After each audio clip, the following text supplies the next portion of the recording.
वो दीर्घ हो जाता है। आप देखो यहाँ सबका दीर्घ हो रहा है, बड़ा है, बड़ा है, बड़ा है, बड़ा है। अब मैंने तीसरे नंबर पर बड़ा आ प्लस आ बराबर बड़ा आ दीर्घ कदाप है। कदाप एक शब्द है, जब इसका संधि विच्छेद करेंगे एक शब्द बना कदाप, दूसरा बना अप है। अब ये आप ये भी कह सकते हैं एक कदो, कदा को कदा, कदा अप है, बड़ा आ प्लस आ बड़ा आ, तो इसका संधि विच्छेद करने पर कदा अप हुआ, तो पूरा शब्द जो बनेगा कदाप होगा। इसी तरह आपका बड़ा आ प्लस बड़ा आ मिलके बड़ा आ बनेगा विद्याधन आलय। जब इसका संधि विच्छेद करेंगे विद्या हो गया एक, तो आलय होगा। जब यहाँ देखो यहाँ बड़ा आ रहा है तो मैंने बड़ा लिखा, यहाँ भी बड़ा आ रहा है तब भी मैंने बड़ा लिखा, दोनों को कंबाइन किया तो बड़ा आया। इसी तरह छोटी ई में छोटी ई मिलकर बड़ी ई बनाती है, जैसे अतीब है, अतीब वो शब्द बना जब इसका संधि विच्छेद करेंगे।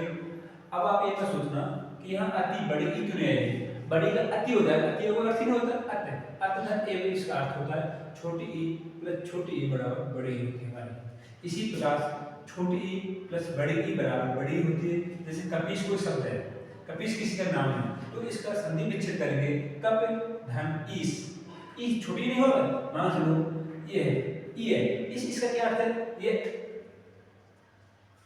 बर्तनी अशुद्ध है, इसका अर्थ नहीं है। अब इसका अर्थ हो जाएगा छोटी ई प्लस बड़ी ई बराबर बड़ी ई होती है। इसी प्रकार बड़ी ई प्लस बड़ी छोटी ई क्या होगी, बड़ी जैसे महेंद्र है, महीधर इंद्र हुआ, महीधर इंद्र है, तो बड़ी ई प्लस छोटी ई बराबर बड़ी ई, बड़ी ई प्लस बड़ी ई तब भी बड़ी ई होता है। जैसे नदी से, नदी से किसका नाम है, नदी नदी से, आप नदी ऐसे नहीं लिखेंगे, आप नदी नदी ऐसे नहीं लिखेंगे, इसका कोई अर्थ ही नहीं है, इसका कोई अर्थ ही नहीं है। जैसे नदी धन ई बड़ी ई प्लस बड़ी ई बराबर बड़ी ई। इसी प्रकार छोटा ऊ प्लस छोटा ऊ बराबर बड़े ऊ की उत्पत्ति करता है। जैसे भानुदय, इसका संधि विच्छेद करेंगे भानु धन उदय होगा, छोटा ऊ प्लस बड़ा ऊ बराबर बड़ा ऊ, छोटा ऊ प्लस बड़ा ऊ बराबर बड़ा ऊ। तो लघुर्मी, लघुर्मी को शब्द बना, लघुर्मी का जब संधि विच्छेद करेंगे लघु धन उर्मी, छोटा ऊ प्लस बड़ा ऊ बराबर बड़ा ऊ, बड़ा ऊ प्लस छोटा ऊ बराबर बड़ा ऊ। भूधर्व, भू भूधर्व, भूधर्व भूधर्व भूधर्व लिखा है, भूधन ऊर्ध्व बराबर बड़ा ऊ प्लस छोटा ऊ बराबर बड़ा ऊ, बड़ा ऊ प्लस बड़ा ऊ बराबर ऊर्जा भूजा, भूधन ऊर्जा बराबर ऊर्जा। एक शब्द होता है ये ऋषि बोला जाता है, छोटी ऋषि और बड़ी ऋषि, एक ध्यान देना आपको।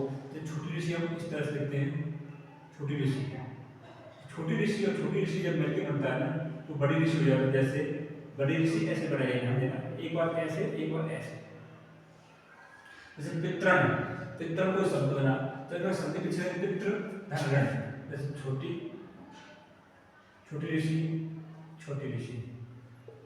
मैंने इसे टाइम की बचत को देखते हुए पहले मेंशन कर दिया, सभी चीजें आपके सामने समझा दी गई है कि कौन सा शब्द कैसे बनेगा। पर आपको हमेशा के लिए ये चीज याद रखनी है, आपसे कोई पूछ ले कि बड़ा आ किससे मिलकर बना है, छोटा प्लस छोटा से क्या बनेगा, छोटा प्लस बड़ा से क्या बनेगा, बड़ा प्लस आ से क्या बनेगा, बड़ा आ प्लस बड़ा से क्या बनेगा। इसी तरह छोटी प्लस छोटी से क्या बनेगा, छोटी प्लस बड़ी से क्या बनेगा, बड़ी प्लस छोटी से क्या बनेगा। ये आपके नाम तो सभी चैप्टर है, पर ये कहीं ना कहीं आपको किसी भी परीक्षा में देखने को मिल जाती हैं। जैसे वर्ड वाले चैप्टर में जाए तो कौन सा वर्ड किस किस से मिलकर बना है, ठीक है। तो इसी तरह मैं आपको सभी संधियों के बारे में बताऊंगा। Thank you.